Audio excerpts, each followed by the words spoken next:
ፍልፍል ቲቪ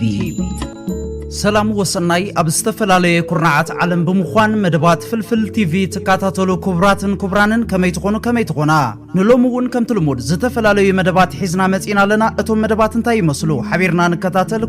ክቡራንን ከምኡውን ደቅሪመይ ሳብስክራይብ ብምግባር ኣባላት ቤተሰብ ፍልፍል ቲቪ ክትኮኑ ደጊመ ብትሕትና ይዕድም እምበኣር ናብቲ ዘሎ መደባት ከብለኩም ደጊመ ሰናይ ምክትታል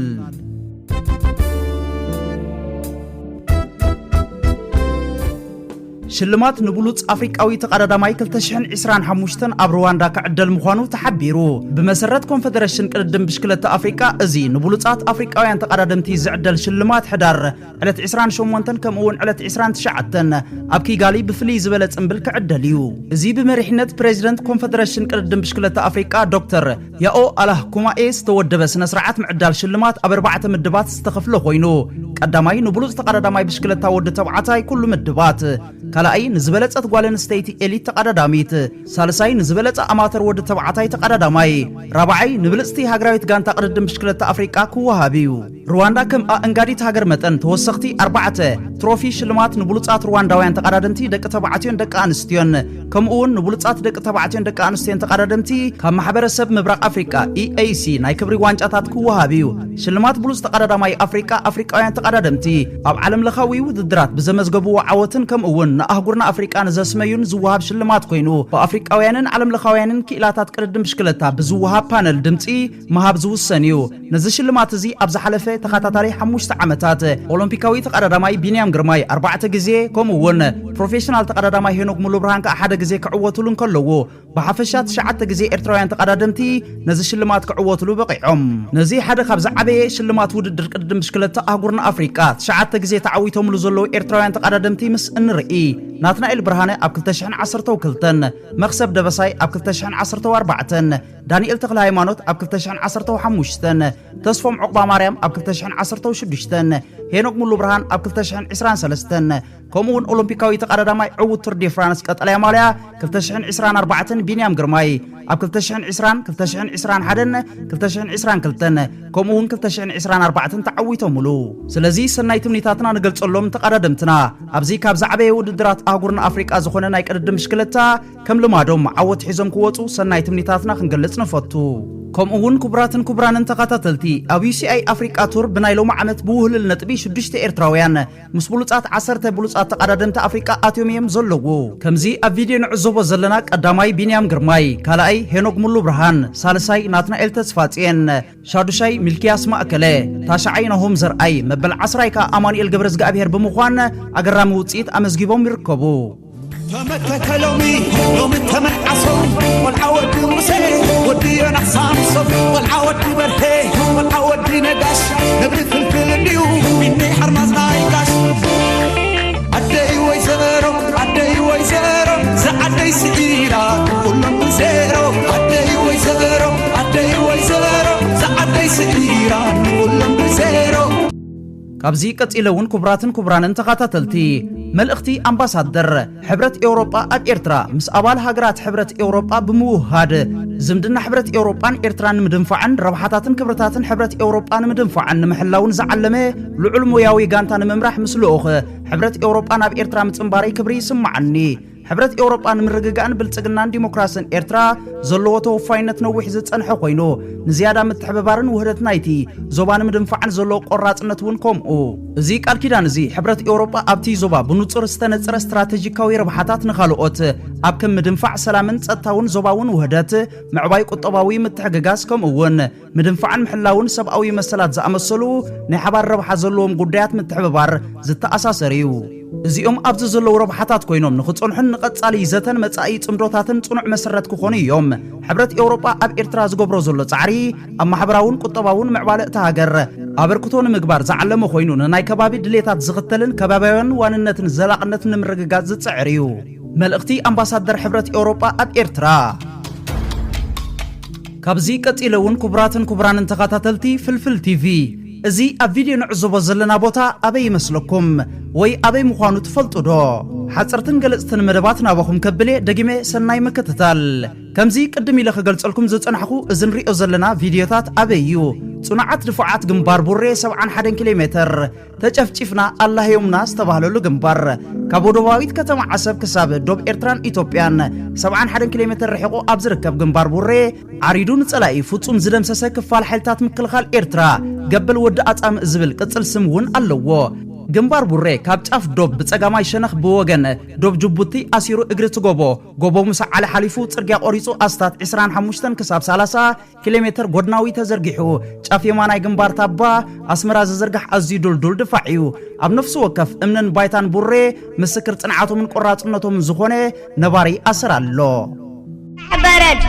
ኩሉ غير ኤርትራዊ ጉድጓድ አይትፋር ቀያዕ በረድ አላ 55 ጭንፋር ከይትወደድ ከይትነክል ከያትዋቃሕር ንሳይ ኤርትራዊት መቃብር ኣብ ልዕሊያ ዝኾነ ነገር ከይትሰብር ከይራኻ ሓመድ ከይትጽሕትር ዝረገፋ ኣውጥልቶን ከይትጨምበር ዝረገፋ ኣውጥልቶን ከይትጨምበር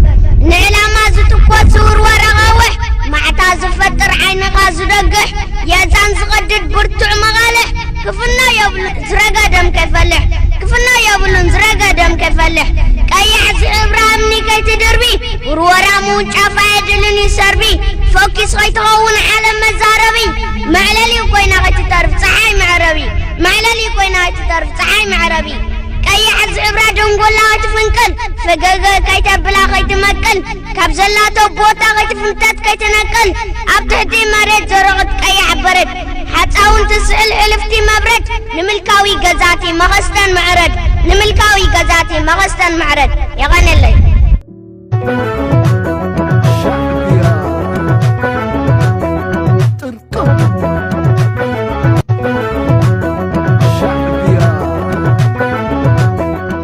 ሕጅውን ፈታዊ ሕጎስ ጸላኣኸ ኣይቕረጽ እዞም ኣብ ቪድዮ ንሪኦም ዘለና ኣርካናት ሰራዊቶም ብብቕዓትን ተወፋይነትን መሪሖም ሃገር ሰላማን ክብራን ኣውሒሶም ሕጂ ኣብ ናይ ክብሪ ቦትኦም ብሓበን ተቐሚጦም ዝረኣዩ ጀነራላት ሞጎስ ይኹኖም ዓንዴልና ጨለጠይ እስራት ዘንጐደይ ውሽጣዊ ምስጢሩ ገና ዘይተጋህደን ህዝባዊ ግንባር ህዝባዊ ግንባር ህዝባዊ ግንባር ኣብ ዝሓለፈ መደብ ከም ዝገለጽናዮ ቃለ ምሕትት ብሉጽ ስነ ጥበባዊ ሃብቶም ተወልደ ሃፋ ካብ ዝሃባ ሓጻር ግንካ ኣዝያ ማራኺት ዝኾነት መልእኽቲ ናባኹም ከብላ ውልቀ መልእኽቲ እወ ውልቀ መልእኽቲ እዮም ውልቀ መልእኽቲ ስለ ዝኾኑ ንነፍሶም ምቾትን ጥዑም ናብራን ተሓሲሞም መንፈሶም ይዕብዮም ስግኦም ቀቲሎም ሃገር ኣምፂኦም ክሳብ ሕጂ ድማ ምቾት ከይተመነዩ ጥዑም ናብራ ከይደለዩ ክሳብ ሃገር እተሓቶ ድኻምን መስዋዕትን ንኽኸፍሉ ነፍሶም መሊኾም ይጓዓዙ ኣለዎ ቃል ስነ ጥበባዊ ሃብቶም ተወልደ ሃፋ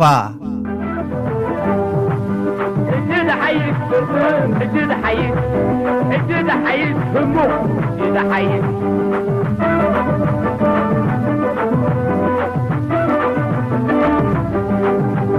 اجد حيز فحفح اجد حيز اجد حيز فحفح اجد حيز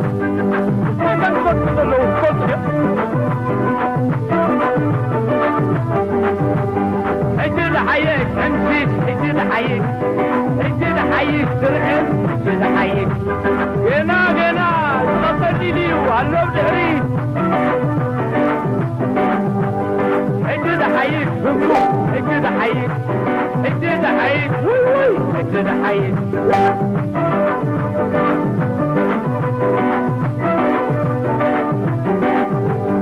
اجد حيز سلسل اجد حيز اجد حيز فحفح اجد حيز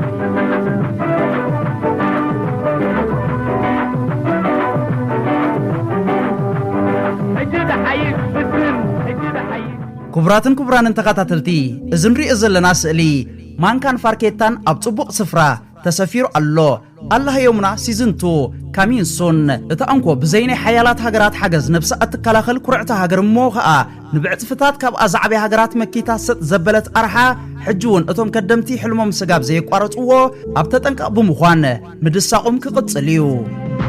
ناناي نهب زينا ناناي نهب سغاب بوي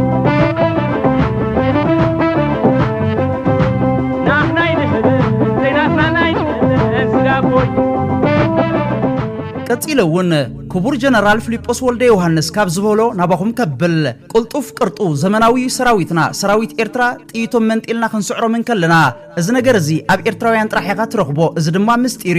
ምስጢር በይንና ጀነራል ፊሊጶስ ወልደ ዮሐንስ ሰራዊት ሓይልታት ምክልኻል ኤርትራ ኣብ ክልተ ዝተኸፍለ ኮይኑ ተሓደ ቁርጡ ቁልጡፍ ዘመናዊ ዝኾነ ሰራዊት ሃልዩ እቲ በብእዋኑ ሃገራዊ ግዴትኡ ፈጺሙ ዝተፋነወ ከኣኒ ገዚፍ ትሕጃ ናይ ህዝቢ ኤርትራ ወይ ከዓ ናይቲ ሰራዊት ምዃን እዩ ንምብራህ እዩ ተጠቂሱ ዘሎ መንግስቲ ኣብ ጥራይ ካዝንኡ ህዝቢ ኣብ ጥራይ ቆፍኡ ነዛ ሃገር ኢሉ ብጥራይ ኢዱ ክዋጋእሲ ኣብ ዝኾነ ዓለም ክትረኽቦ ይትኽእልኒ ኣሱ ኢኻ እቲ ምስጢር ትቆንዲ ምስጢር ብዙሓት ኣለዉ እንዲኦም ግን ትቐንዲ እዚ እዩ ከመይ ጌርካ ኣብ ዝኸፍአ ኩነታት ሰርቫይቭ ዝገብር እታ ሃገር ከይትትንከፍ መጻኢ ወለዶ ዓዲ ዘይብሉ ተበቲኑ ከይተረፍ ንሱ እቲ ምስጢር እምበር ካልእ ፍሉይ ምስጢር የለን ዝግን ናይ በይንና ምስጢር እዩ ኣብ ብግዜ ብረታዊ ቃልሲ ነይሩ ሕጂ ኸ ኣሎ ጥይት የብሎምን መግቢ የብሎምን እናተባሃልና እንዲና ካብ ጠላእትና እንዳወሰድና ሲዕርና እጃ አሁን 15 ዓመት ጠሚና ግን ሃገር እዩ ተኻልሲ ንጎኒ ኻ ከምዚ ኣብዚ ቪድዮ ንዕዘቦ ዘለና ሓይልታት ምክልኻል ኤርትራ ንኹሉ ጸጥ ዘበለ ንኹሉ ዘንበርከኸ ብውሽጣዊ ዓቕምታቱ ንኹሉ እንዳበደኸ ሃገሩ ኣብ ሰላማን ልምዓታን ወትሩ ረሃጹን ዶሙን እንዳንጠብጠበ ዝኸይድ ዘሎ ሕጂ እውን ንዝኾነ እንተታት ወትሩ ንኹሉ ድልዋት ሰራዊት ዝና ማንካን ፋርኬታን ዝተጠቕለለ ዝተረኽበ የዛውር ኣሎ ናይ ቀንጠብጠብን ውስልትናን ምድነጋርን ኣእዳው ዝሰበረ ዓይነ ኣባይ ኤርትራ ዝደፍን ሙዑት ሓይልታት ምክልኻል ኤርትራ ሕጂ እውን እታ ኩርማጅ ኣብ ቦታ እያ ዘላ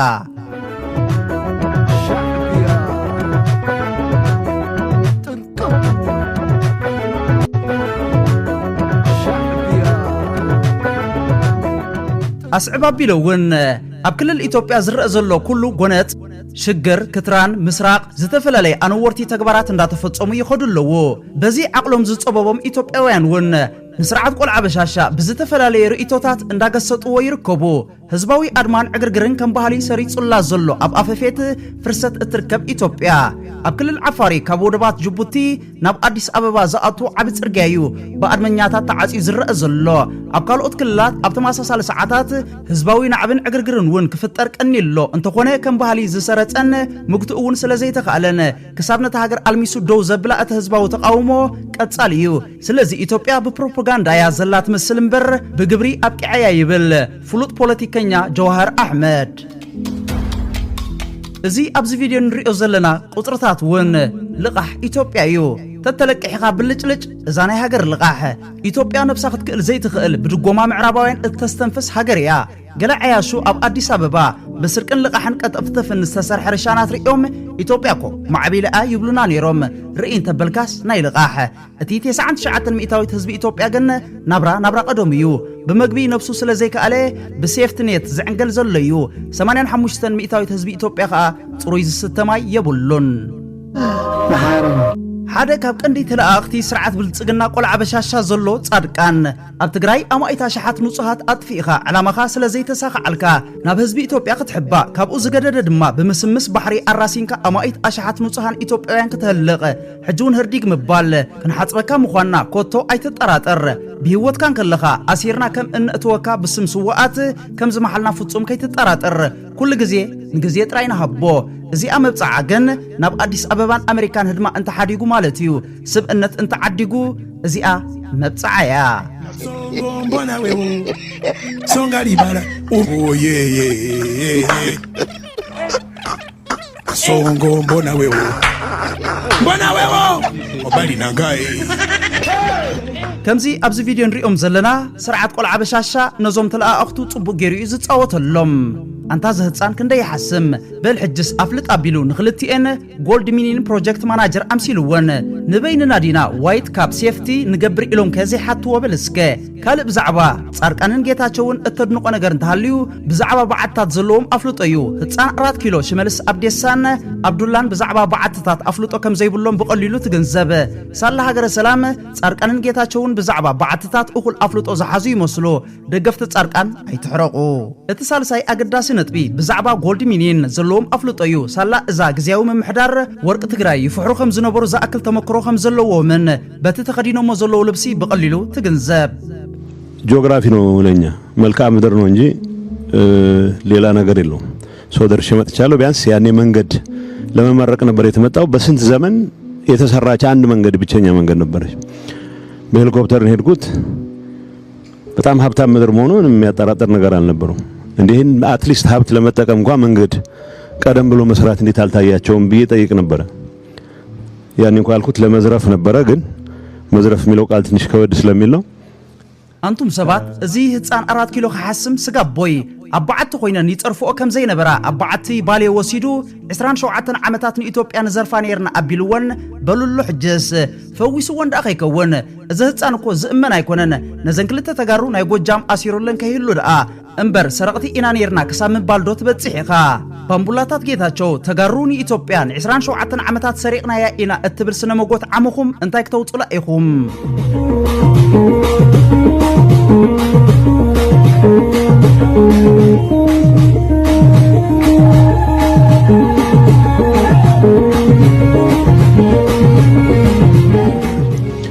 በሄሊኮፕተር ሄድኩት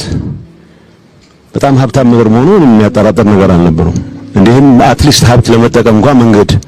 ቀደም ብሎ መስራት እንዴት አልታያቸውም ብዬ ጠይቅ ነበር ያኔ እንኳን አልኩት ለመዝረፍ ነበር ግን መዝረፍ የሚለው ቃል ትንሽ ከወድ ስለሚል ነው የኢትዮጵያን ባንዲራ አልጠብቅም ካላችሁ ግን እንደቀድሙ ሁለተኛ ዓለም ጦርነት ጋር መሄድ አያስፈልገኝም ጀርመን አልሄድም ጃፓን አልሄድም እንደ ወያኔ ተቀጠቀጣላችሁ መደመር መጽሐፍ የመጀመሪያውን አንብቤያለሁ የመጀመሪያውን ሳነበው አቃቂር ለማውጣት ያነበብኩት ስለሆነ አቃቂሩንም በወጉ ኮሙኒኬት ሳላረግ በተፈጠረው ችግር ምክንያት የሆነው ነው ሁለት ያመለጡኝ መጽሐፍት አሉ ቢያንስ በዚህ መድረክ እርግጠኛ ሆኜ መናገር ባልችልም ከአምስቱ ትውልዶች የትኛው እንዳልሆንኩ ብቻ በዚህ አጋጣሚ መናገር እችላለሁ የትኛው እንደሆንኩ እርግጠኛ አይደለሁም የተቸነከረው የሚባለው ውስጥ ግን እንዳልሆንኩ በጣም እርግጠኛ ነኝ كبراتن تقاتلتي ميكيل امباي أرانشون نزال لعليلنا خنكاتاتلات صنحنا بخمزي قليصو والو بخمزة عينت سبقناها مقتال أبز عالم نمجمر تايو أبي أحمد نتي بفانو زور زولو كبير سعرت نمشفان ناي سوشال ميديا مزنبع نمفتار ترقم زي بالعدتات فتيرو نسب انهم قتلو نسمو زود السب قفاحة تعجبو كرمي حيدت معالتات أبالي لو مدمان بكل العفار أغني الله ኢትዮጵያ አብ ከቢድ ኩናትን አፍጹም ሕማስን ያዘላ ክግበር ዝግቦ ናብ ናይ ፈንጠዚያ ፓርክታት ምብጻሕን መምራቅን ዘይኮነ በከመይ መዓልታዊ ዝቅዘፍ ዘሎ ህይወት ኢትዮጵያውያን ጠጠው ይብልዩ ይኹን እምበር እቲ ዝረአናየ ኩሉ ንዋጣ ዘንዕቆሙ ውዳስ እዩ ስርዓት ቆልዓ በሻሻ ናብ ትዑደት ከዓቦ ኦሮሞታትን ሰለስተ ዝተንበርኮኹ ተጋሮን ከም በዓል ሙፍሪያት ካሚል ዝበላ መቆሚያ ዘይብለን መዳመቕቲ ሓደ ከም ሐሙስ መጋበሪ አብይ ዝኾነ ተወላድ አምሓራ ዳንኤል ክብረትን ሒዝዩ ናይ ወደሳን ናዳን ድግስ አባሌ ጎቦ አዳልዩ اتزحزن أبي كم كاب سماي زورد ملأخت التبراريوم كم زدعني استشل مواطا صبحون زي صبحون موداسو من تراي زي كونه ودوس بعلم زمرح وزنبرو بودب ويان حوحات العلونة نزم الزاز من قست إيه ودك بمن شاو سلزغونيو جيتاچو رداك قلب قالو ويان إيه ودك زراف سرعات كم زنبريو بعوتا تزاريبو كساب كندزين النفسخا مشات اندعي صارقانون مرحي سراويت إثيوبيا زنبر خنسو نبالي غوبو كم زمخانا زرعخنا أبي أحمد من قستخا تصنع نحنا قلنا نزن فلت أين برنان كبليو نجار كبد خوين وك سجد استرعيه أبراهام بلاي كم جمارو ملكت زلو نخوع مخانو زفلت إيو أبزين يموت أي مدرخ أبادو الله جمدا أنتاي وات إيه كوما دمقصا أنتاي بله كاسو إلا لا أنتاي دجمه ጁነዲን እንታይ አህተፍተፈ ባቅጠንከ ብዙሕ ዘገድስ ኣይኮነን ናይ አጋጣሚ ኩሎም ወተሃደራት ናይ ደርግ ዝነበሩ ብሻዕብያ ተማሪኾም ብነጻ ተለቂቆም ናብቲ ባዕሉ ህዝባዊ ግንባር ዝፈጠረ መንቀሳቃስ ሓርነት ኦሮሞ ብደረጃ መራሕቲ ውድብ ዝተመደቡ እዮም ይህ ወደገ ምስተፈጥረ ድማ መራሕቲ እቲ ግንባር ብምዃን ንኣስታት 30 ዓመት ብማእዛንነት ወያነ ኢትዮጵያ ካብ ዝመርሑ ላዕለዎት ሰበስልጣን ይህ ወደግ ዝነበሩ እዮም ካብዞም ዝጠቀስኩ ምሩኻት ሻዕብያ ነበር ምሩኻት ኦሮሞቶት ስብኡነቱ ከይቀተለ ብድፍረት ንሓቂ ብሓጪሩ ዘንተዐ ከንቲባ ናይ አዲስ አበባ ዝነበረ ኩማ ደመቅሳ ጥራይ እዩ ኩማ ደመቅሳ ድምፂ ጥይት ክንሰምዕ የብልናን ኩናት ደው ክብል ኣለዎ ኢትዮጵያውያን ጠበንጃ ዘልዕሉ ዘለዉ ሓሳቦም ብናጽነት ምግላጽ ስለ ዝዕፎኑ ዘለዉ እዮም ክብል ንአብይ አሕመድ ብተዘዋዋሪ ቀታሊ መራሒ ኢኻ ክብል ልኩዕን መልኩዕን ነጊርዎ እዩ እንተቶም ካልኦት ግን ተባላሽዮም ጥራይ እዮም ኣብዚ ናይ ምውጥጣይን ወደሳን ዑደት አብይ አሕመድ ብድፍረት ንስም ሕወሓት ከም ኣብነት ብምጥቃስ ንኹሎም መራሕቲ ንኢትዮጵያ ጥራይ ዘይኮነ ነቲ ተወሊዶም ዝዓበይሉ ዓድን ህዝብን ኣይፈልጥዎን ክብል እዩ ብንዕቐት ኣቋሺስዎም ንሶም ድማ ሓቅኻ ኣይንፈልጣን ክብሉ እዮም መሊሶም ልዕሊ 30 ዓመታት ንህዝቢ ኢትዮጵያ መሪሖም ዘይፈልጥዎስ ሕጂ ኣምሽምጋሎም ኣብ ምድዕሳሶም ስለምንታይ አብይ ከም ኤሊታት ኢትዮጵያውያን ንዕኦም መሪጹ ግን ዘገርም እዩ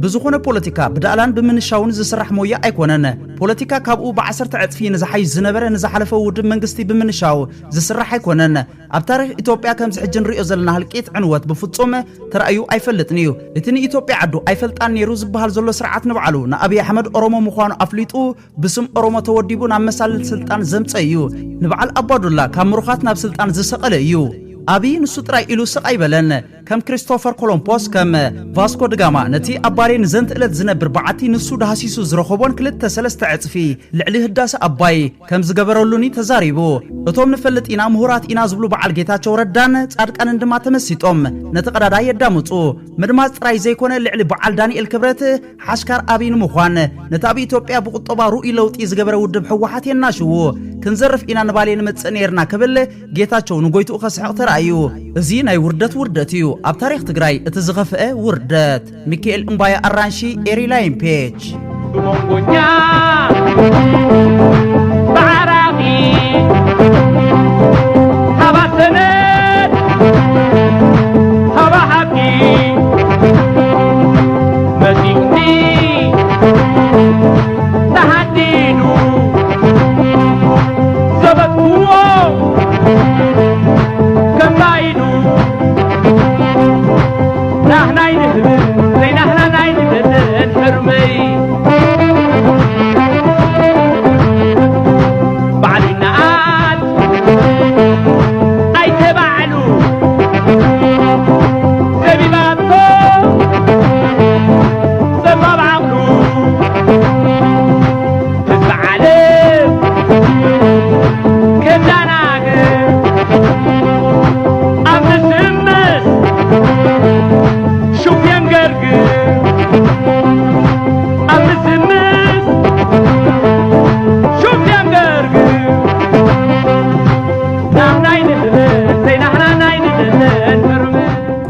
كبرانن كساب بخالق فيديو زملسوكم تطعمو سسناي تطعمو دقريمي نعصبات ودقت وهدقنيتنا هاغراو خبرات زل علماو زخرن سماعتاتنا وترو عوتنا عفاش